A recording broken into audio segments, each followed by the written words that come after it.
Hi, this is Corey from Team 339E, and I'm going to show off our Tower Takeover robot, since, well, Worlds isn't happening, even though we did qualify for Worlds. So, first off, we're going to flip everything out. It all flips out rather smoothly, but I haven't replaced the rubber band since state, since we pretty much got back from state, and then we're told from the county that we can't do out-of-state trips, and then Worlds was, well, canceled.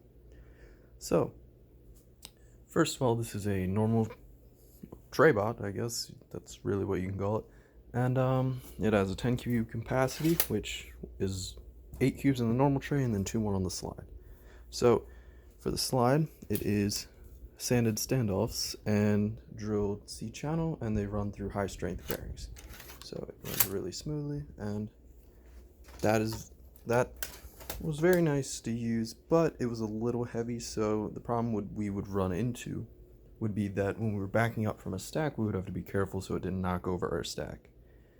So then we've got our intakes down here, and our intakes are kind of cool. So it took us a lot of iterations to figure out an actual hinge design that we wanted to run with, because when you're running an intake on the arms, you cannot have them stationary, because when you push out, you're going to end up bending your arms, which is what we found out the hard way.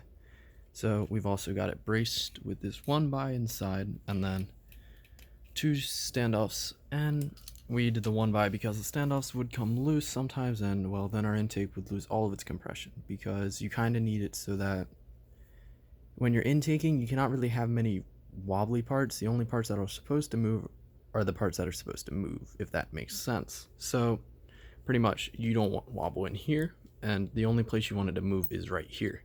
So that's how you want it to work when you're actually intaking, because compression is a big issue with Traybots. It's probably the biggest issue that you'll run into when making a tower takeover bot. So the intake just runs this way and then the other way. So we also use the scuff controller to give us access to the buttons so that we can run a 1 controller drive. Alright, so moving on, we've got a 4 motor direct drive on 200 RPM. It's really simple, really self-explanatory. So we've also got our anti-tip right here that we would fold back like this, but the rubber bands are kind of shot because they haven't been replaced in a while. But in essence, this rubber band right here would go around up here, and then it would connect to this right here. So that would keep us in our starting position there. Then at the start of the match, we would back up, and that would release, and then this would fly out. But as I said, these aren't actual VEX mats either, so that's not helping things.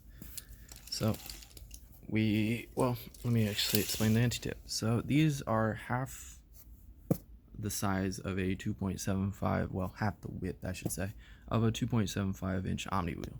So when we're in our starting position, we don't want the extra width, because that would put us very close to 18, and sizing squares can often have variance. So this is just a pulley with spacers zip tied in a circle, and it worked out pretty well for us. The only problem would be that this would occasionally snap off, but it's really easy to put back on, and really if we were to do it again, we would just need to tighten it more when we're in the process of making it, which is something we could have done better.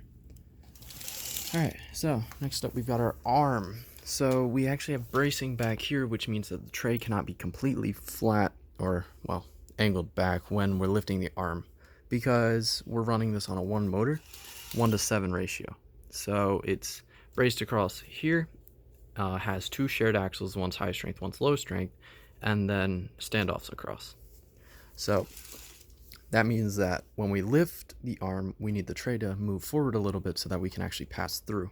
So you can see that's the wrong button. It's been a while, but we have a macro so that we push 1 button and the tray moves forward and the arm raises up. So you can see that that's how it works. The cube is held in between those two.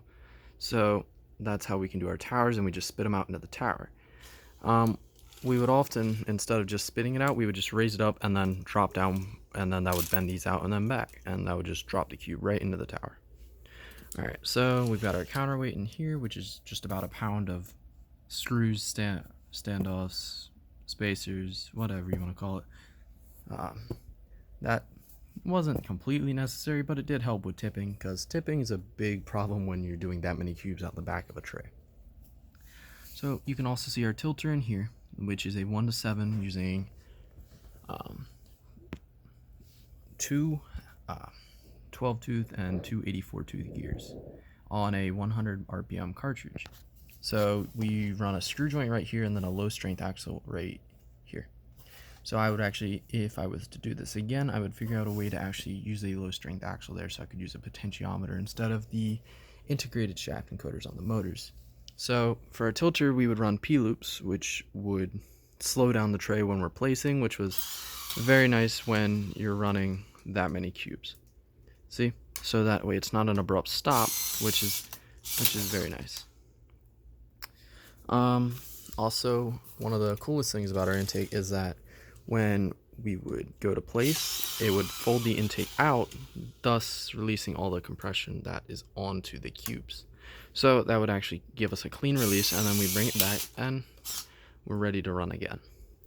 We also put an image on the Cortex. I can do another little thing showing off that if you'd like, but that's really about it. Oh, let me show you the controls real quick. So this is intaking inwards, this is intaking outwards, this is arm upwards, and then this is arm downwards.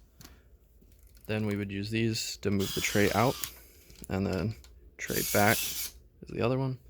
One of the cooler things we would do is, so we would actually run tank drive, which would mean that you need to push both these in order to actually move the robot. But when we're placing, we actually switch to arcade and make it so it's only forward or backwards. See? That way it gives us a clean backing up motion and prevents us from knocking over our stacks. Well, I think that's about it. Good luck, guys, in the next season, and well, bye.